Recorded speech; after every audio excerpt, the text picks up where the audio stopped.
जयतु भारतम। वे 48 घंटे की श्रृंखला में आप सभी का स्वागत है। वे 48 घंटे के पिछले भाग में हम बात कर रहे थे किस तरह से विभाजन हुआ और किस तरह से उसके बाद विश्लेषण किया गया कि भारत और पाकिस्तान के विभाजन का कौन जिम्मेदार था, जिसका इतना बड़ा खामियाजा आम आवाम को भुगतना पड़ा। इसके बाद वे 48 घंटे में हमारा आज का आलेख है विभाजन और क्रिकेट। दोनों देशों के बीच क्रिकेट युद्ध की दास्तान नवंबर 1952 में शुरू हुई थी। उस सीरीज में पाक के खिलाफ 2 ही सेंचुरी बनी थी। एक सेंचुरी क्रिश्चियन विजय हजारे ने बनाई थी, दूसरी पारसी पाली उमरीगर ने। उन दिनों विभाजन के घाव ताजा थे। टीस मौजूद थी। भारतीय टीम के लिए हिंदू टीम शब्द का प्रयोग होता था और पाकिस्तान टीम के लिए मुस्लिम टीम शब्द का प्रयोग होता था। अनेक भारतीय दर्शकों व कुछ मीडिया कमेंटेटरों ने पाली उमरीकर और विजय हजारे को मुस्लिम विरोधी खाते में रख दिया था। इसे हिंदू एवं हिंदुस्तानी टीम की विजय घोषित कर दिया गया था। मगर अब बहुत कुछ बदल चुका है। 1961 में भी यही सब दोहराया गया। एक सीरीज में लाला अमरनाथ भारतीय टीम मैनेजर के रूप में लाहौर गए थे। उनका एक पूरा दिन लाहौर में अपने पुराने यारों से गले मिलने और रोने धोने में ही बीत गया। अनेक दोस्त इस रुदन सत्र से वंचित रह गए। उनकी बारी अगले दिन ही आ पाई। 1978 में नफरत की आंधियों के बावजूद क्रिकेट का जुनून फिर जागा। पाक राष्ट्र अध्यक्ष जनरल जियाउल हक ने तब पहलकदमी की थी। 2004 में परवेज मुशर्रफ और वाजपेयी की सांझी पहलकदमी में भी क्रिकेट के फूल खिले, मगर तेवरों में तुर्शी समाप्त नहीं हो पाई। इमरान खान अक्सर भारतीय टीम के खिलाफ मैच को जिहाद कह डालते थे।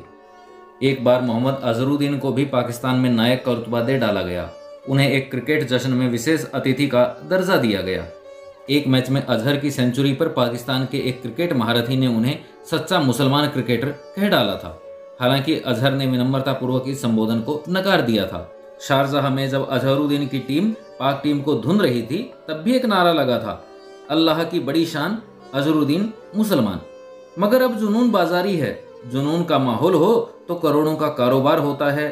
टिकटों की ब्लैक से लेकर के दोगुनी तिगुनी दरों पर होटल की बुकिंग, झंडों की बिक्री, क्रिकेट की फसली किताबों के ढेर और वह सब चीज जिसका भारत पाक के रिश्तों से कोई ताल्लुक था, खूब चलती हैं, खूब बिकती हैं।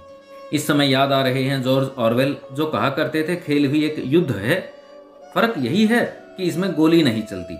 एक अजूबा यह भी है कि नफरतों के पहाड़ों की मौजूदगी के बावजूद जो भी भारतीय लाहौर जाता है, वहां की मेहमान नवाजी के किस्से सुनाता नहीं थकता। जो भी पाकिस्तानी चंडीगढ़ या अमृतसर आता है, उसे यहाँ की मेहमान नवाजी का गुणगान करते उम्र बीत जाती है।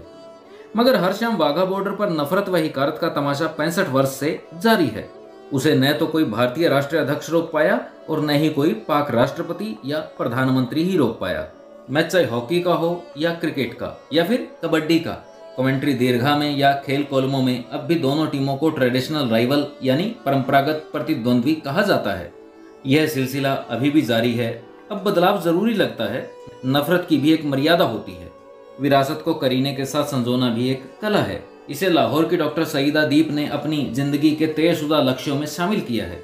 हर वर्ष लाहौर शादमान चौक पर शहीद भगत सिंह, राजगुरु व सुखदेव की स्मृति में कैंडल मार्च का आयोजन करने वाली डॉक्टर सईदा दीप इन दिनों जलियांवाला बाग में शहीद हुए उन मुसलमानों का ब्यौरा एकत्र कर रही हैं जिनके वारिस पाकिस्तान में हैं। वह चाहती हैं उन्हें भी वही सुविधाएं, सम्मान मिलें जो भारत सरकार ने जलियांवाला बाग के भारतीय शहीदों को दी हैं। वह पिछले 4 साल से बैसाखी के अवसर पर उन शहीदों के वारिसों को जलियांवाला बाग लाने के लिए जूझ रही हैं, मगर वीजा प्रतिबंधों ने अभी तक उसे इसमें सफल नहीं होने दिया। उल्लेखनीय है कि इस नरसंहार में 464 लोग शहीद हुए थे। उनमें से 295 हिंदू, 110 सिख और 59 मुसलमान थे। सईदा के अनुसार पाकिस्तान में जलियांवाला बाग नरसंहार के बारे में ज्यादा लिखा ही नहीं गया।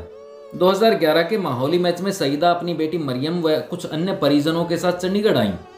एक सरकारी अधिकारी ने उन्हें बताया कि चंडीगढ़ में उन्हें जानने वाले लोगों की संख्या काफी अधिक है, जो उनकी गतिविधियों से दैनिक भास्कर में प्रकाशित कुछ लेखों के माध्यम से वाकिफ हैं। उन लेखों की कतरने एकत्र करने की उमंग में उसी शाम सईदा घर आई और पहली ही बातचीत में उसने सवाल दागा, आपका पाकपटन से क्या रिश्ता है? फिर वह अपने आप ही बताने लगी कि बोली के उच्चारण का लहजा व्यक्ति की पारिवारिक व सांस्कृतिक पृष्ठभूमि को उजागर कर देता है। यह बताने पर कि पाकपटन मेरा जन्म स्थान है, सईदा ने भावुक लहजे में बताया कि उसका जन्म स्थान भी पाकपटन है। वहां बाबा फरीद की दरगाह के बदलते हुए स्वरूप के बारे में भी उसने बताया। बहरहाल थोड़ी सी अवधि में दशकों का सफर तय करते हुए उसने बताया, दरअसल दोनों देशों के आवाम के मध्य नफरत और आपसी नापसंदगी की खबरें तो हकीकत में नाम मात्र ही होती हैं। दिक्कत यह है कि मीडिया में सकारात्मक रिपोर्टिंग कम और नकारात्मक ज्यादा बिकती है। अपने नाम के साथ लगे दीप शब्द का खुलासा करते हुए सईदा बताती हैं कि दरअसल दीप उनकी मां की एक करीबी हिंदू सहेली थी। बस उसी के ममता ने उनके नाम को अपने नाम का हिस्सा बनाने की प्रेरणा दी और मैं सईदा दीप हो गई। प्रगतिशील चिंतन से बनी सईदा क्यूबा, अल्बानिया व अन्य देशों में सेमिनारों के लिए जाती रहती हैं और उनके अनुसार विपरीत माहौल के बावजूद उनके मुल्क में प्रगतिशील चिंतन वाले हजारों लोग हैं जिनकी पहली प्राथमिकता भारत के साथ संबंधों को बेहतर बनाना है।